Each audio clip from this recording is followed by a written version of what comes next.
Hello and welcome back to Voxterra. Today, I want to push back against what I believe is misinformation that it's climate activists or the environmental movement itself that is pushing for nuclear power as a solution to all this carbon that's now built up in our atmosphere.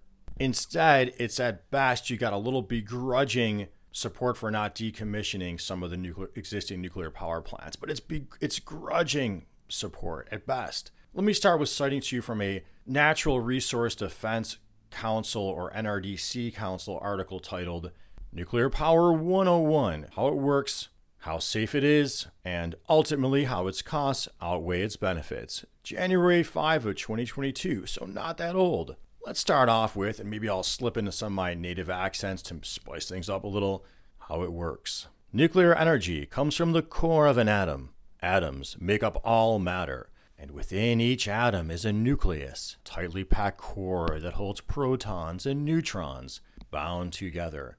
But when a neutron strikes the nucleus of certain atoms, uranium for example, this atomic center can break into pieces in a process called nuclear fission, releasing enormous energy in the form of heat and radiation.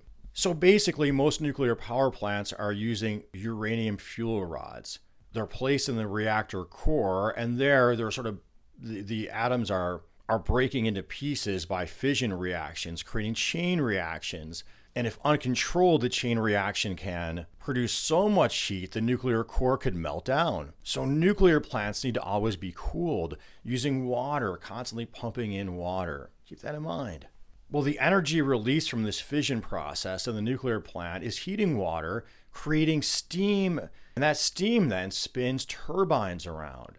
It's the same process used in coal plants and also natural gas plants. They heat water, create steam, and spin a turbine. Well, one simple way to also spin a turbine that's often met with fierce public opposition that has succeeded in stopping down many energy projects is wind energy. Those wind turbines just use the wind to spin the turbine. And I showed you in a video I did about where the opposition is flowing from to wind energy or who's paying for it. You've also got geothermal steam to spin turbines as well as tidal and hydro. Well, according to the NRDC, the U.S. is the world's largest producer of nuclear energy, accounting for more than 30% of global nuclear electricity generation. 1/5 of the country's electricity comes from nuclear power. And as of January 1, 2022, there are 55 commercially operating nuclear power plants with 93 reactors in 28 states. Well, what's the problem with all this, you might ask? Well, problem one, the most famous of all, is that nuclear waste is generated, both so-called low-level and high-level waste. Spent nuclear fuel rods, as well as uranium mill tailings from mining uranium, radioactive sandy waste containing heavy metals and radium. The United States also has high-level waste from the production of nuclear weapons. You can have low-level radioactive waste from things like containers used for shipment, workers' clothes and shoes, paper, rags, and anything else that might have been used for handling or cleanup of nuclear waste. Well, those spent nuclear fuel rods, perhaps the most famous of the nuclear waste, are fuel, citing the article, are fuel from a nuclear reactor that is no longer efficient in creating electricity because the fission process has slowed. Yet, it remains dangerous to people's health and the environment for millennia. For example, iodine-129 has a half-life of 17 million years. And, citing the article, the United States currently has more than 90,000 metric tons of nuclear waste to dispose of and projected to rise. Most of this waste is being stored where it is generated with no permanent disposal solution. Some of you might remember back in 1987, for political rather than technical reasons, Yucca Mountain in Nevada was chosen as a final repository for the country's nuclear waste. But that plan was abandoned over a number of concerns, including leaks or water getting in there. Transportation, how are you going to safely transport all this nuclear waste to that place? And just not really an effective plan to oversee all this nuclear waste for essentially forever. Well, all those concerns still exist about almost any chosen waste storage space, so there is no consensus for a plan to store this stuff. Also, another reason environmental groups are not crazy about this is you've got the risk of accidents. Meltdowns from radiation exacerbated by climate change. Ironic there. First off, we're going to heat up the planet by burning way too much fossil fuels, and then we're going to swap it out for nuclear power. And as that destabilized climate now is going to smash into those nuclear power plants. Well, here's what can happen. Those plants need to be constantly cooled with water, or risk a meltdown like happened at Fukushima when they got hit with a tsunami and that stopped their pumps from operating. So here's some ways that climate change is increasing the risk to nuclear power plants. One, rising temperatures mean the water might not be sufficient to cool the power plant. Here the NRDC cites especially inland power plants with the rivers. The rivers being at risk from maybe drying up from heat waves or getting too warm to use. And indeed, these warming waters have already caused some nuclear power plants to temporarily shut down or scale back operation. And also, think about all this cooling water is then released back into the environment at a hotter temperature. Well, next you've also got increasing severe hurricanes and flooding can also damage nuclear power plants and cut off access to cooling water. The NRDC cites the Nuclear Regulatory Commission as stating that 55 of the 61 evaluated nuclear sites face flooding hazards beyond that which they were designed to withstand. And that's something for a lot of the global infrastructure. Flooding risks beyond which they were designed to withstand. Well, similar problem with sea level rise, both cutting off access to the cooling waters, but also this flooding from the sea level rise or just extreme rainfalls, also spreading that on-site nuclear waste around. Radioactive hazards and waste and other problems are created within the mining of uranium. NRDC points out that uranium is extracted in one of three ways. Underground mining, which exposes workers to risk of radon gas. Surface open pit mining, which blasts a lot of the surface of the earth and leaves a lot of that radioactive and contaminated. And something called in situ leaching, or ISL, which is a chemical extraction process whereby liquids are sent underground to dissolve uranium directly from the underground ore. This solution is then pumped to the surface where the mineral can be recovered. ISL operations release considerable amounts of radon and produce waste slurries and wastewater. The process contaminates groundwater, and restoring natural groundwater conditions after the completion of leaching operations is virtually impossible and has never been achieved. Wow, so here we have a lot of problems similar to fracking of natural gas. We're contaminating our drinking water. We're contaminating the water to get this fuel source.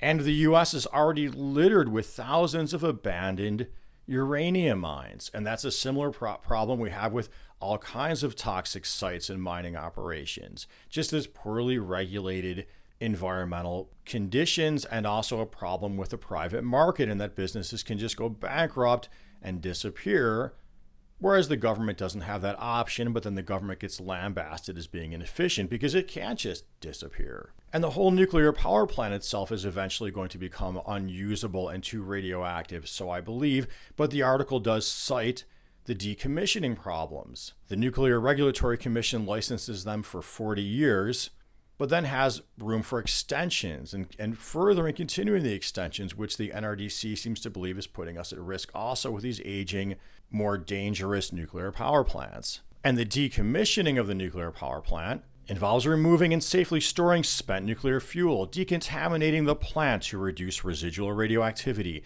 dismantling plant structures, transferring contaminated materials to disposal facilities. Wow, that's all a lot to go through. And all this is going to all these steps expose people to radiation. Here the article cites a radiation exposure standard called Linear No Threshold Model for Radiation Protection, which assumes that even very small doses of radiation can increase the risk of cancer. So basically, the higher the exposure, the more the risk, the lower the less the risk. In a nuclear power plant, a specific type of radiation known as ionizing radiation, which is a form of energy capable of removing electrons from atoms, is emitted both naturally from uranium and as part of the nuclear fission process.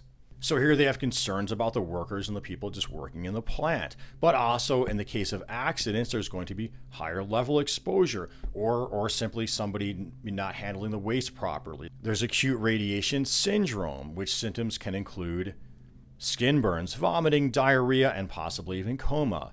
The cause of death in most cases of ARS, or acute radiation syndrome, is damage to the bone marrow, which leads to infection and internal bleeding. High exposure to ionizing radiation also damages the DNA, causing cancers and genetic mutations that can be transmitted to future generations. Lower exposure to ionizing radiation may also increase the risk of cancers such as leukemia and thyroid. So we are playing around with the very genetic structure of life itself by exposing it to these high levels of radiation. Another concern, nuclear proliferation, meaning the same technology used for nuclear power can be transferred or also used for the development of nuclear weaponry. And I thought this was pretty interesting. The article pointed out the United Nations Treaty on Non-Proliferation of Nuclear Weapons, which was entered into force in March of 1970, has as a requirement that countries with nuclear arsenals must negotiate and reduce their nuclear weapon stockpiles, ultimately eliminating these weapons of mass destruction. Well, here we are, quite some time from 1970, and instead what has happened, nuclear weapons are increasing in number. And then the costs of nuclear power compared to renewable sources. That's one of, and energy conservation. That's one of the biggest, strongest arguments many environmental groups have against us supporting a nuclear renaissance as opposed to supporting a Green New Deal, is that every dollar spent on nuclear power would go much further towards decarbonizing if spent on renewable energy and energy conservation or just using less energy. And it's not realistic also because of the time frame involved in creating new nuclear power. It's just not rapid enough to address the crisis. Here the article cites, reactors also require a long period of planning, licensing, and building. The only new construction still being pursued in the U.S. at present, as of the writing of that article, are the nuclear power reactors at Plant Vogtle in Georgia. These reactors are now years behind schedule and projected to cost more than twice their original budget of $14 billion. The cost of advanced nuclear power plants, such as small modular reactors or non-light water reactors, remain uncertain. Advanced nuclear is a misnomer as the designs are descendants from those proposed decades ago.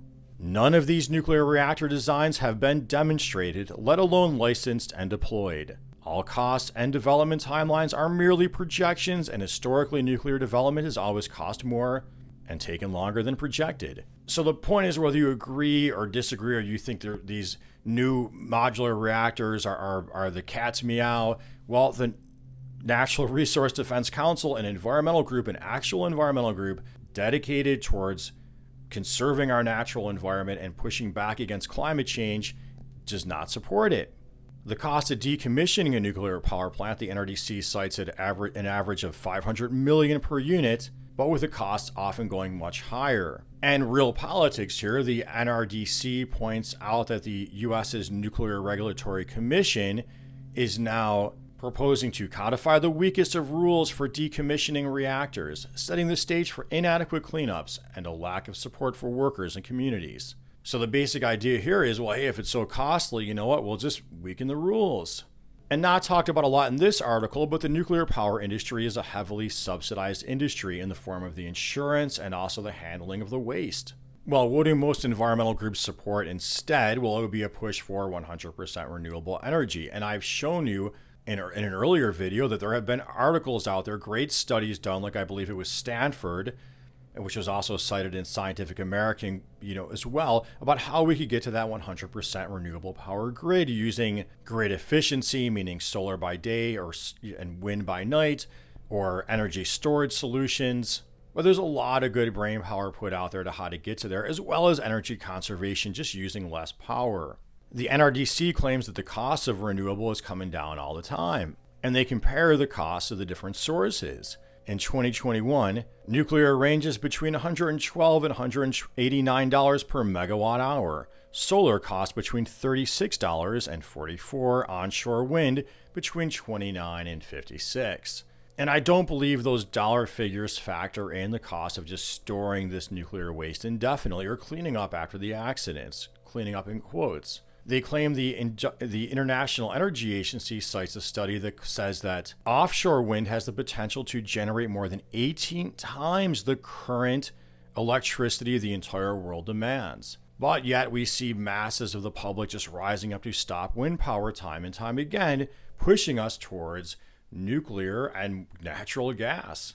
So given these real politics of this heel dragging on the transition towards renewables and energy conservation, and remember, I've mentioned in other videos, we could take this all the way back to Carter, the Carter administration in the US, when he put up his solar panels on the White House and Ronald Reagan came in and took him down, that there's been this opposition towards transitioning that the Union of Concerned Scientists said, and I'm paraphrasing him here because these are articles I read in passing, but what I remember them saying is that we've got like a nuclear power dilemma, meaning if you decommission these existing power plants, well, the real reality due to all this heel dragging and opposition is that natural gas is waiting in the wings to replace it. So it's not that they're supporting it or they're bullish on it, they're excited about it. It's they're saying, hey, this is the, for lack of a better word right now, the crap dilemma that this system, a system as Bernie Sanders would say is dominated by a few dominant industries, has put us into. So wake up to that. And if you really buy the idea that we need nuclear power to meet our needs, what about questioning what are we really using all this power for? I mean, is there really any forward vision towards all of this? And we could really apply this to a lot of this high tech everywhere. Is this leading us towards, doing something, I don't know, that might benefit humanity in the long run, like trying to settle space? Or are we really just doing all this consumption and power burning to support a system based on just mundane, mindless consumerism where everyone's trapped in a rat race of sell, buy, sell, need it or don't? A lot of us are living on the edge, even in the so-called richest country on the earth, the United States, where we worry if we get sick, we're going to go broke because our health insurance doesn't cover it. And we're using it to fuel that, just to fuel that rat race. Well, I'll cut it off there. And, let me know your thoughts, what you thought of the video, how you like the presentation, that kind of thing. Just, what you'd like to see more of, different. I would love to hear from you. And until next time, partner, as always, please make sure you subscribe, you're liking, you're commenting. Thank you for my 2 patrons of Patreon here, Belle Lagrissi and Environmental Coffee House. And as always, peace be with you.